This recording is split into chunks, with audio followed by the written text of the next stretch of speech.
Et si derrière les coups du sort se cachaient des schémas invisibles, des biais psychologiques ou même des forces que l'on ne comprend pas encore?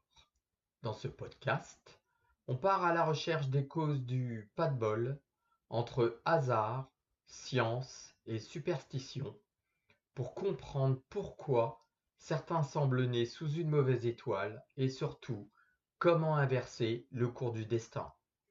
La malchance et les causes, pourquoi? Bonjour à tous et à toutes. J'espère que vous allez tous très bien en ce début d'année 2026. J'en profite pour vous souhaiter une excellente année. Tous mes vœux vous accompagnent dans la réalisation de vos projets personnels et professionnels. Et que la joie, le bonheur puissent être au rendez-vous de cette année 2026 pour chacun et chacune d'entre vous. Avant de commencer ce podcast, si possible, merci de liker et de commenter. Cela aide au référencement de cette chaîne et permettra qu'elle puisse être proposée à plus de personnes. Un grand merci d'avance pour votre contribution. Dans ce podcast, nous allons parler d'un sujet particulier, la malchance, la poisse ou la guigne, la malédiction, peu importe comment vous appelez cette situation, le mot que vous utilisez en lui-même vous est déjà défavorable. Nous allons comprendre ici pourquoi et les causes de cette situation défavorable, pourquoi elle se présente à vous et comment l'éviter, comprendre les schémas qui font que cela se produit. La sensation de la malchance peut être pesante, qu'il s'agit d'une série de petits pépins ou d'un sentiment plus profond, que le sort s'acharne contre vous. C'est un concept que l'on peut aborder sous 3 angles différents: psychologie, pratique et symbolique. L'angle psychologique, le biais de confirmation. Souvent, ce que nous appelons malchance est lié à la manière dont notre cerveau traite les informations. Le biais de négativité, nous retenons beaucoup plus facilement un train raté ou un café renversé qu'une journée où tout s'est déroulé normalement. La prophétie autoréalisatrice.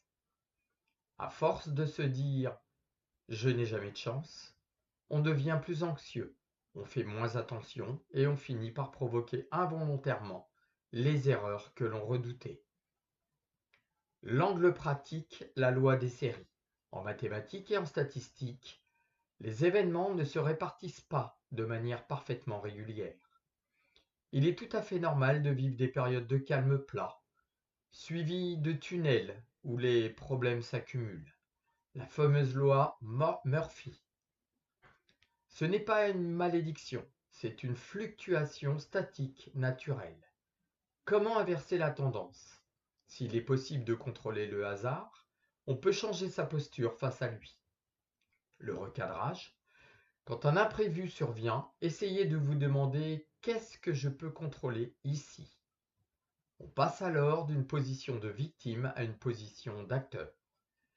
La vigilance sélective. Essayez de noter les petites victoires, un feu vert, un sourire, un objet retrouvé. Cela réentraîne le cerveau à voir le positif. La préparation. On dit souvent que la chance, c'est quand la préparation rencontre l'opportunité. Plus on anticipe les risques, moins la malchance a de prise sur nous. Notre cerveau programme certaines choses qui nous arrivent soi-disant par hasard. Lorsqu'une série de problèmes arrive, nous nous posons la question souvent: qu'est-ce qui m'arrive ensuite? Cette question est formulée en pensant dans la négation. Et donc, nous attirons encore de la négativité. Remettre les choses qui nous arrivent dans leur contexte n'est pas toujours chose facile. Nous avons plus facilement tendance à voir le négatif plutôt que le positif. Or, en fonction de l'angle dans lequel les choses se déroulent, certaines situations n'ont pas toujours un but négatif. Il arrive aussi que d'une situation compliquée, des choses positives en ressortent et nous fassent comprendre aussi nos erreurs et nous fassent grandir par la même occasion. Comment transformer une situation critique ou compliquée en opportunité? Une situation de malchance devient une opportunité dès que vous changez votre manière de la regarder, que vous en tirez une leçon concrète, puis que vous posez une action différente grâce à cette leçon. Cela demande un vrai travail intérieur, émotions, croyances et quelques gestes très pratiques au quotidien. Changez de regard, reformulez mentalement la situation. Au lieu de pourquoi ça m'arrive, passez à qu'est-ce que ça m'apprend ou m'oblige à voir. Voyez le défi comme un entraînement qui renforce une compétence. Patience, organisation, courage, communication, etc. Identifiez le cadeau caché. Listez par écrit au moins 3 bénéfices possibles de ce qui vous arrive. Nouvelles compétences, contacts, prise de conscience, limites plus claires, etc. Reliez cette épreuve à votre parcours. Qu'est-ce que vos difficultés passées ont déjà rendu possible dans votre vie aujourd'hui? Sortir du rôle de victime. Repérez les pensées du type « je n'y peux rien », c'est toujours comme ça, et remplacez-les par « qu'est-ce que je peux faire, même très petit, maintenant ?» Assumez votre part de responsabilité, là où vous en avez une, même 5%, car c'est sur cette zone que vous avez du pouvoir pour agir. Passez à une action concrète. Transformez chaque coup de malchance en mini-projet. Une perte de client devient un projet d'amélioration, d'offre. Un échec à un examen devient un plan de révision ciblé. Fixez une micro-action dans les 24 heures. Un appel, une recherche, un mail, une nouvelle habitude, pour ne pas rester bloqué dans la rumination. Cultivez un état d'esprit de croissance. Rappelez-vous que l'échec bien analysé est un accélérateur d'apprentissage et parfois de performance, surtout en équipe. Entourez-vous de personnes qui voient les défis comme des occasions de progresser. Leur regard et leur soutien facilitent ce changement d'état d'esprit. Si vous voulez, vous pouvez décrire une situation précise de malchance que vous vivez et les étapes ci-dessous pourront être adaptées point par point à votre cas. Plus vous cultivez un état d'esprit négatif dans le temps, et plus il vous sera difficile de positiver. Il y a toujours des leçons à tirer d'une situation, et je dirais même plus venant d'une situation difficile. Car si la vie nous met face à des épreuves, en les surmontant, nous relevons le défi et nous en ressortons encore plus forts et plus grands qu'auparavant. Un enfant ne trébuche-t-il pas? Il tombe maintes fois avant de savoir marcher. Et lorsqu'il sait marcher, il ne tombe plus. Il est donc devenu plus fort. Il a franchi une nouvelle étape dans sa vie. Cela lui permet d'apprendre et donc de grandir. Il en est de même pour nous. La vie nous met face à des obstacles, des défis que nous devons relever tous, chacun à notre propre niveau. Voilà pourquoi je compare la vie à une grande école, l'école de la vie. Certains disent « j'ai la poisse, il m'arrive toujours des tuiles ». Apprenons à changer notre façon de voir les choses, de voir comment la vie nous met face à certaines situations et si des schémas répétitifs se produisent, peut-être alors y a-t-il quelque chose à comprendre, quelque chose qui n'a pas été résolu ou compris. Nous ne vivons pas des situations difficiles identiques à répétition, sans raison. Posons-nous les bonnes questions, au bon moment, et avec du recul sur cette situation, en utilisant la bonne analyse, il y a forcément un but, quelque chose qui n'a pas été compris ou saisi auparavant. La cause est donc probablement là, ici, sous nos yeux, parfois même sans être conscient, à l'instant même où cette situation difficile se produit devant nous. Le manque d'analyse, de compréhension, nous amène donc à une répétition de la situation difficile qui se reproduira jusqu'à ce que l'on perçoive la faille et qui nous poussera à surmonter l'épreuve, de sorte que celle-ci, une fois l'épreuve résolue, ne se reproduira plus. Il en est donc ainsi de certains cas où des personnes qui ne comprennent pas toujours ce qui leur arrive reproduisent donc le même schéma. Toutes les situations ne sont pas forcément les mêmes. L'exemple que je viens de citer n'est pas une généralité. Il peut se produire une multitude de raisons à ce que une situation difficile identique se reproduise plusieurs fois. Cependant, adopter une analyse de la situation avec un certain recul permet dans tous les cas de se permettre de faire un retour à soi et de comprendre ce qui se présente à nous pour faire en sorte de surmonter l'épreuve, pour éviter ou du moins faire en sorte que ce schéma évite de se reproduire.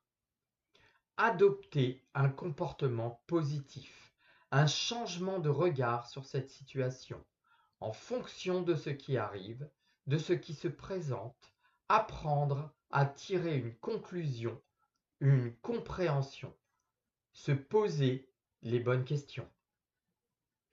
Tout comme une situation a de multiples raisons de se reproduire, les causes sont multiples également. Il n'y a pas une cause unique. Ce qui est vécu comme une série de coups durs mélange souvent hasard, contexte de vie et manière de penser ou d'agir. Très souvent, ce ressenti vient d'un biais psychologique plus que d'une fatalité réelle. Les facteurs externes réels. Situation objective difficile, la précarité, un environnement violent, mauvaises conditions de travail, augmentent la probabilité d'événements négatifs. Des événements douloureux rapprochés, deuil, rupture, perte d'emploi, maladie, donnant l'impression que tout s'enchaîne mal. Les biais de perception et de pensée. Le cerveau a tendance à repérer et mémoriser davantage le négatif que le positif, ce qui renforce l'idée de malchance.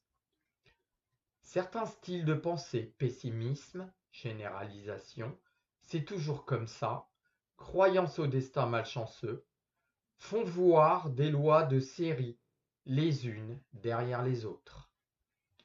Les facteurs psychologiques personnels, une faible estime de soi, l'autodévalorisation et la difficulté à s'adapter rendent plus vulnérables aux échecs et aux coups durs. Des fragilités psychiques, anxiété, dépression, instabilité émotionnelle, font percevoir chaque difficulté comme une confirmation d'être maudit. Les habitudes de vie et environnement. Le manque de sommeil, stress chronique, isolement social et consommation de substances augmentent erreurs, conflits et problèmes vécus ensuite comme de la malchance. Un entourage très négatif ou fataliste entretient l'idée que tout est joué d'avance et limite les tentatives de changement. Les croyances et rapports au hasard. Certaines personnes attribuent les événements à des forces extérieures, destin, malédiction, plutôt qu'à des causes concrètes ou à la simple probabilité. Plus on cherche des signes de malchance, plus on sélectionne les exemples qui confirment cette croyance et on ignore le reste. Notre entourage joue un rôle important dans la perception que l'on a de ce qui se passe dans notre vie. La façon dont nous percevons les choses et aussi la façon dont nous sommes soutenus par nos proches, nos amis ou nos connaissances. Nous sommes également parfois influencés par des visions extérieures, objectives ou pas.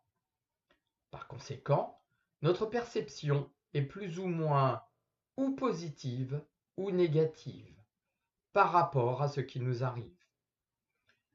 Une situation négative liée à un événement qui se passe dans notre vie nous concerne personnellement. Par conséquent, il est important de s'écouter et ne pas se laisser influencer par un environnement extérieur. Personne d'autre que vous saura quoi faire et sera à même d'être apte à faire face à cette situation qui se présente à vous. Néanmoins, la bienveillance, le respect des choix de la personne qui subit la situation difficile sont les bienvenus. J'insiste donc à ce qu'un entourage sain et bienveillant, respectueux, soit présent en soutien et en réconfort. Cela est un point important, sans pour autant prendre de décision à la place de la personne soutenue. La spiritualité peut aider à se sentir moins poursuivi par la malchance. En travaillant surtout sur la protection intérieure, la paix du cœur et le sens que l'on donne aux épreuves. L'idée n'est pas de tout contrôler, mais de se relier à plus grand que soi pour traverser les difficultés autrement. Clarifier son intention spirituelle. Décidez si vous cherchez sous protection contre le mal, le mauvais œil, guidance, savoir quoi faire ou apaisement intérieur. Rappelez-vous que dans beaucoup de traditions, la foi et la confiance sont vues comme plus puissantes que la peur de la malchance. La méditation et la gratitude quotidienne aident à diminuer la peur, à voir aussi ce qui va bien et à ne plus interpréter chaque événement comme une malédiction. Les symboles, rituels et objets. Beaucoup de croyants utilisent des prières de protection spécifiques. Psaume 91, prière à Saint-Michel, Saint-Benoît, invocation, etc. pour se sentir protégés dans les périodes difficiles. Amulettes, médailles, pierres, eau bénite, sel, encens ou rituels de purification sont vus dans diverses traditions comme des supports pour éloigner les énergies négatives et renforcer la foi. L'hygiène énergétique et relationnelle. Certaines approches spirituelles conseillent de nettoyer régulièrement son espace. Prière, encens, sel, son, eau, pour ne pas accumuler ressentiment, colère ou peur considérées comme des portes ouvertes à la malchance. S'éloigner des personnes très toxiques, jalouses ou manipulatrices est aussi vu comme une forme de protection spirituelle et énergétique. Aligner vie spirituelle et action concrète. La plupart des traditions insistent sur la prière plus les comportements éthiques. Honnêteté, respect, pardon, service ouvrent davantage à la bénédiction que les prières seules. Demander protection tout en posant des actes responsables. Soigner sa santé, ses finances, ses relations permet de ne plus voir tout problème comme de la pure malchance, mais comme un terrain de croissance accompagné. La soi-disant malchance est souvent donc reliée à plusieurs facteurs qui nous font croire que le sort s'acharne contre nous. La confiance, la positivité, la reliance à soi, la résilience, se faire confiance que rien ne peut faire en sorte que les choses puissent être une fatalité qui se transforme en une opportunité de changement positif dans notre vie. En se servant de notre résilience, nous avons le pouvoir de transformer ce qui nous arrive en une force, une chance de grandir et de devenir plus fort face aux épreuves de la vie. Optez pour un changement de paradigme. Méditation, gratitude et foi.